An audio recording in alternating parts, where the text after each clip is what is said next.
What's going on, everyone, and welcome to my no death run of Dragon's Lair on the PS4.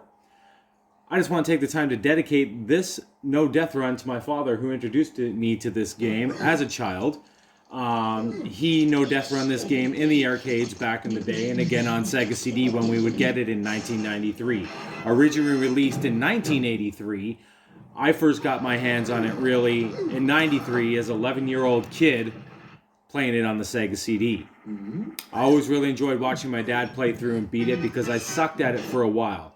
I would eventually get good enough to beat it on the Sega CD, though it was always a struggle, and there was many parts and many sections, this one in particular, that would always give me a hard time. Now, I could just straight upload this from the PlayStation to YouTube, and I probably will, but it'll be silent then. There will be no commentary. I didn't realize that if you plug in your headphones, you can talk into your mic in your headphones, and then you can record yourself while playing. So I wouldn't be able to add commentary, and I want to add commentary.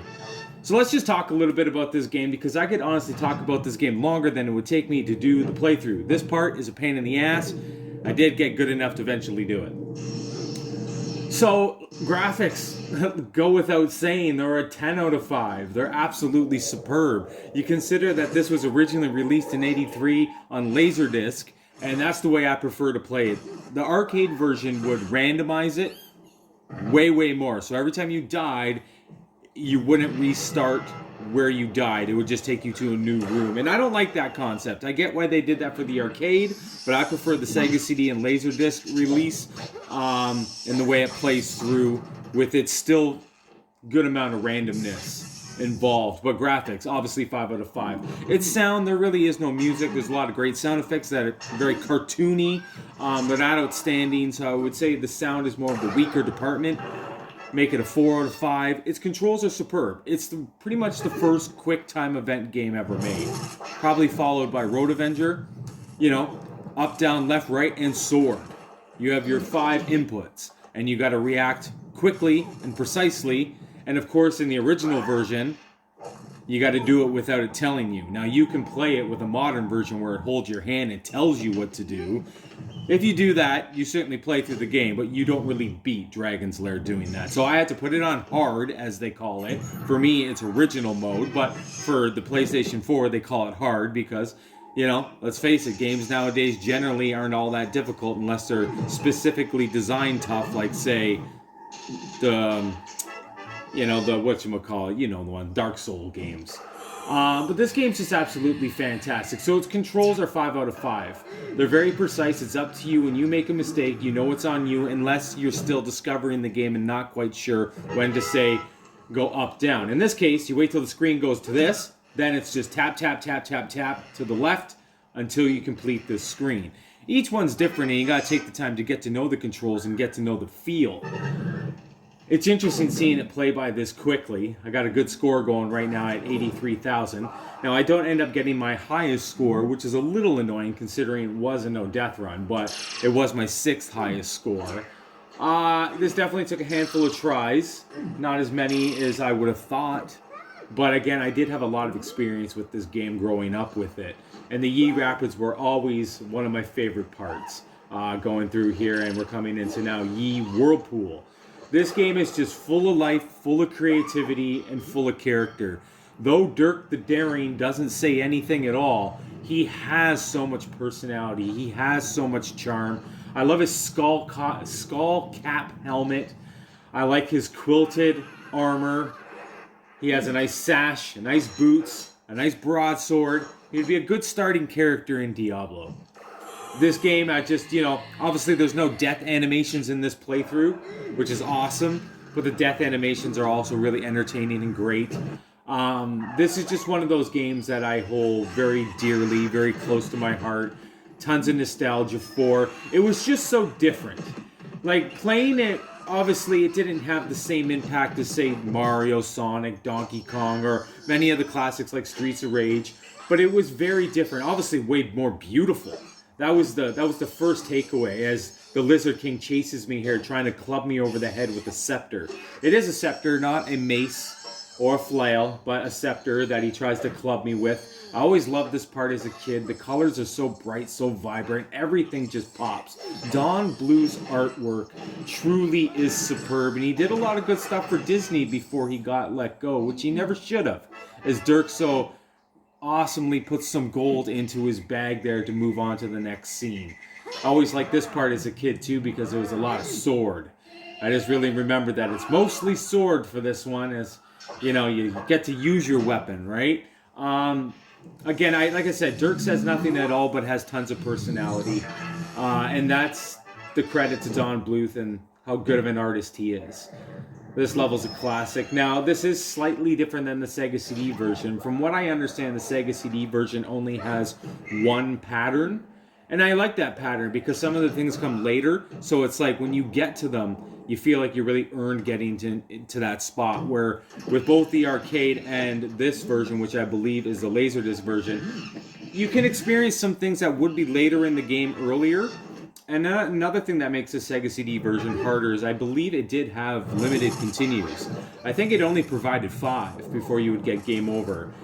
Every other version, I think, had unlimited. You could just keep trying until you did it. For me, that was all the more incentive to go for the no death run.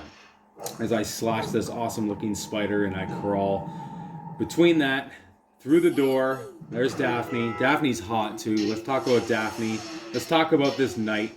Let's talk about this chessboard-esque looking screen here as you have to dodge. This part drove me nuts as a kid on the Sega CD because it probably was a little bit choppy and a little bit laggy, obviously a little grainy. So the PS4 version definitely is very responsive, very crisp, very smooth. This part drove me nuts as a kid, and now replaying it, this part kicked my ass a little bit too. The Mudman, as I call him, I got it now. I know what to do now as my score hits 178. For anyone who thinks I could just be playing the movie, no, the movie doesn't have a score or your men in the top. So, now that's all me, and I love this game. It's, you know, I have experience with Space Ace, not a ton. I have less experience with Dragon's Lair 2 Time Warp, but most of my experience is in this one. Let's talk about this part. This part's important. There are 6 variables in that falling platform. In this case, 3. As it falls, you can wait 1, 2, 3 levels and move to the left. As it will repeat, because I'm now repeating this part, I've done this part already, but I did it the opposite direction. Now, you don't repeat every single screen, but you do repeat a lot, as I now repeat this one in reverse. That does add to the difficulty as well, because if you start to get used to it one way, doing it in the opposite way is definitely going to throw you off and increase your chances of dying. I'm not crazy about the fact that you replay certain spots, but it does add to the maze labyrinth effect. Like I said, that falling elevator, if you will, that I'm unsure of. That could possibly determine you beating the game a little quicker or a little bit longer. I would prefer longer if all possible. Now, I don't know if it just plays the same every time in just a different order. Because I'm wondering, I think you may repeat certain things more depending on runs, and repeat certain things less. For example, you never repeat this one as far as I know. Anytime you do this one, I'm pretty sure it's a one shot. As I push 200,000 here.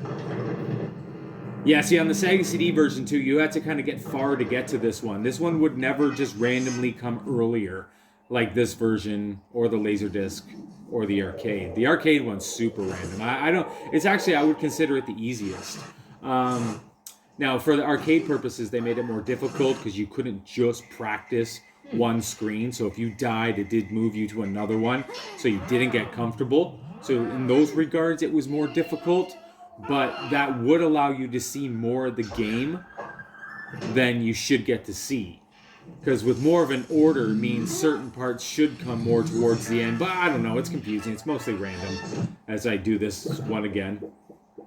Here's a first for this one. I like this one. I always like drinking the potion and dying. This game's just great. I don't know. I'll just let it play out from this point on, guys, and say thank you very much for watching my No Death run of Dragon's Lair. And I will upload it with no commentary and obviously straight from PlayStation 4 to YouTube quality. But I did want to provide commentary because this game really, really does hold a special place in my heart. You know, up there with Donkey Kong Country 1 and 2 and Sonic 1 and 2 and Mario 3 and, you know, many others like Streets of Rage 2 and Revenge of Shinobi and Metal Gear Solid for PS1 and, you know, GoldenEye for 64. It's one of those big games. It's one of the big ones that I really do love. So I'll just leave it to that. Thanks for watching.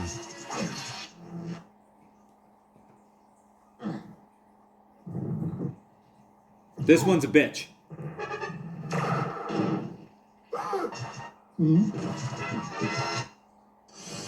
Here we are at the end.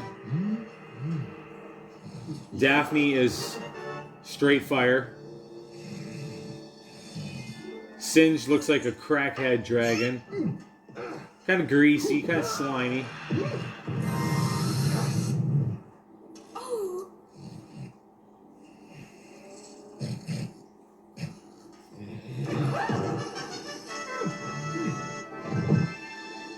Please save me. The cage is locked with a key. The dragon keeps it around his neck. To slay the dragon, use the magic sword. I think it's awesome that he drew nipples on her, poking through her dress. I also got sick of hearing that cutscene as a kid because it did take me a fair bit to master Singe when I was younger. Obviously, now that I'm older and not 11 years old, I was able to kick Singe's ass pretty quickly. Though the one animation, the one part did throw me off.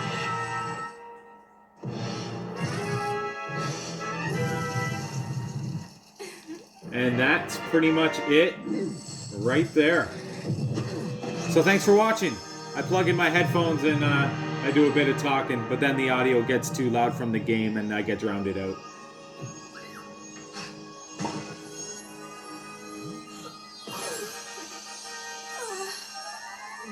Not easy. Not brutally hard. Let's fucking go. I am plugging in my headset with the hope that it will also record my audio right now and hear me kind of in the moment because I normally do that. Dragon's Lair. Yeah, this is being recorded. Dragon's Lair. What a classic. Absolutely love it. My best score yet. I don't know how I'll top it, but let's just submit that score. No death run. Don Bluth, Dragon's Lair. Okay, so it just drowns me out there. Now I know that if I plug in the headphones, I can record my voice and then I won't have to do what I'm doing right now. I'm pointing my cell phone at the screen. I'll be able to use the PlayStation's capabilities of just, you know, screen capturing and sending it right to YouTube. But I guess now I know, right?